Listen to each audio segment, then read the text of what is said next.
What's good, YouTube? We are back, and today we're going to be talking about how the Indiana Pacers are legit championship contenders.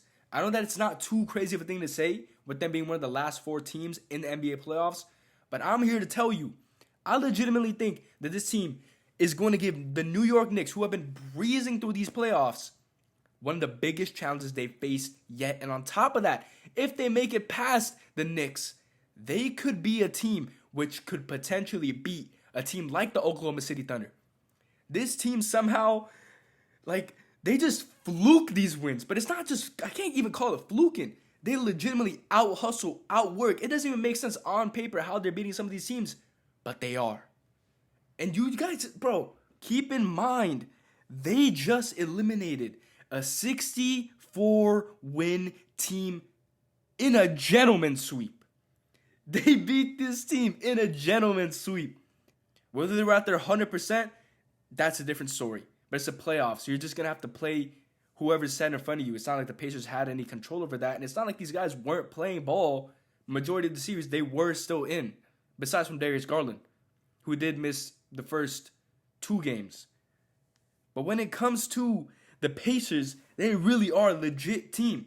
This team is not the same Pacers team as of last year. They're hungrier.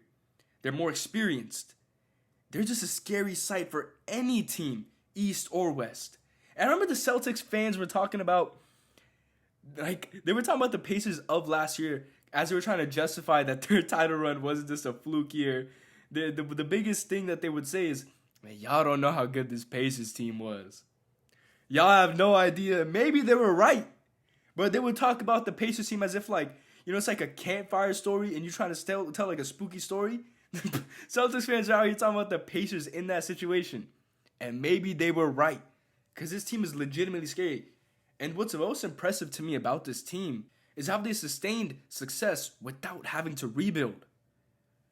Keep in mind, a lot of people don't know this, but they only have had one top 10 pick in the NBA draft in the last 30 years, which was Benedict Mathurin.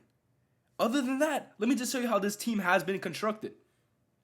Sabonis was in a swap for Haliburton. They were able to get Haliburton from that deal. And they traded Bruce Brown and 2 first-round picks for Pascal Siakam, which, looking back at it, was a crazy steal. It was a crazy steal because in those last 2 years, those first-round picks, they haven't really amounted to much. And they got Pascal Siakam, an all-star caliber player. Aaron Nesmith was in a swap for Malcolm Brogdon. And at the time, we were talking about how this was low-key a steal. This was on Boston's perspective, that this was a robbery. You were able to get Malcolm Brogdon, the 6th Man of the Year candidate. But looking back at it retrospectively, it was a very even deal. And if anything, the Pacers gained more benefit from this trade because Malcolm Brogdon's not with the Celtics no more. He was only there one and done. And then they got Obi Toppin for 2 second-round picks. Kevin Pritchard, and no, not Peyton Pritchard, Kevin Pritchard, who's in charge of basketball operations for the Pacers, is low-key one of the most underrated GMs because they had this entire championship-level team built without having to go through the draft. They didn't land any big free agents. They got these guys who seemed to be undervalued. They were underappreciated from the other teams, and they were able to get them for good value and be able to make them team pieces for a championship-level squad, which is honestly crazy. Because if the Pacers has been one of those teams where they've always been in the tier of mediocrity, similar to how the Chicago Bulls have been the past few years, similar to how the Sacramento Kings have been the past few years. But the thing is, these guys, somehow they fluke their way to these victories. But I can't even say fluke because they really are talented like that. But it just doesn't make sense how they're being able to win these games. It's honestly blowing my mind. I picked against them the last 2 series, and I owe apology. I owe an apology to the Pacers because I did not know they had ball like that, bro. I did not. Look, I apologize. I was unfamiliar with your game, Indiana Pacers. And if you're a Pacers fan, you got to be rejoicing because you were able to have this team built without ever having a period of a rebuild. And rebuilds suck, man. I would know. As a Rockets fan myself, when we had that 5-year rebuild, it wasn't even that long, but that was a dark age for Rockets ball. I remember, imagine going from the James Harden high of packed out arenas, loud crowds, to absolutely nobody in the crowd, It's out here looking like a smoke perp concert in the Big 25. That's how it felt being a Rockets fan. And for the Indiana Pacers to be able to go through this time period of they've always been a playoff caliber team to eventually now seeing them 4 games away from the NBA Finals, it's just so commendable. And it's just great GM work. And it's just crazy to me because this is a small market team. Mind you, they're not going to be able to get those big name free agents. This is how they do it. And this just shows you that it's possible for small market teams to be able to compete when it comes to those big, larger markets like the Los Angeles, like the New Yorks. It's nice to see that actually take place. But let's now talk about how they could actually compete against the New York Knicks, which is most likely going to be the next opponent. The Knicks are up 3-1 at the time of me recording this, so I'm just going to make it based off of that. They're a bad matchup for the Knicks, man. They're a bad matchup. The Knicks makes games ugly, right? That's what they do.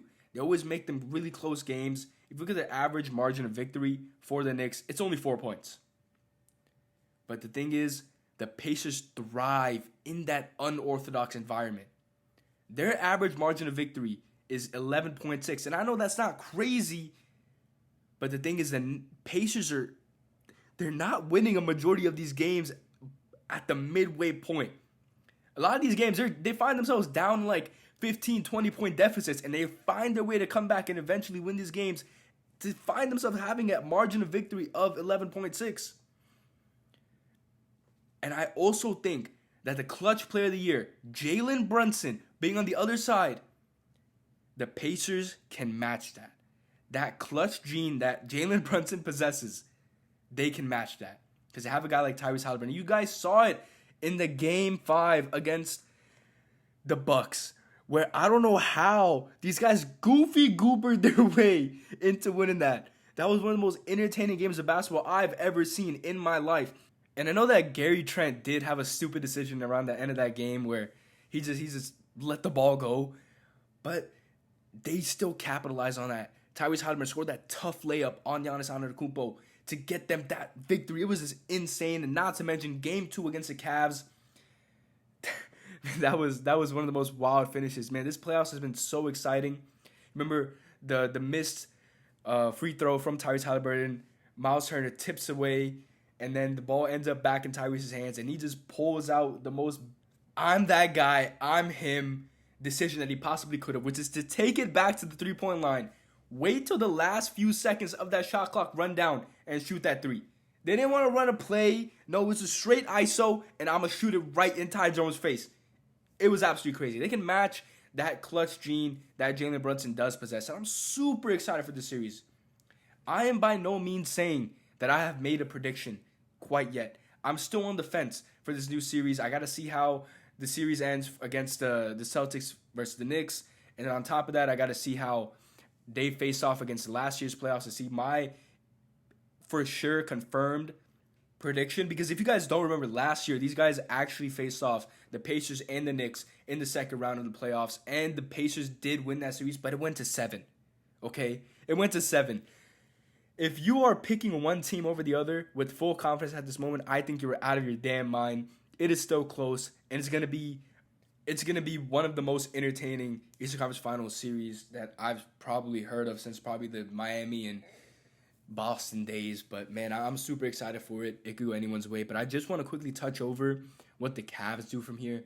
The Cavs find themselves in a weird position because they had such high expectations. These guys have come down, and I've said this in my predictions video where I picked the Cavaliers and I said I'm not doing this with any confidence.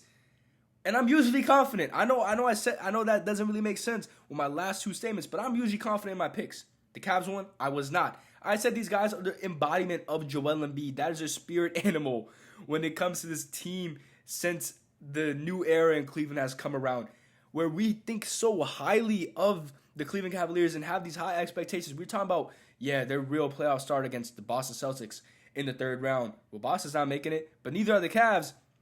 And that's just the embodiment of Joel Embiid. These guys have never seen the 3rd round of the playoffs since Braun was there.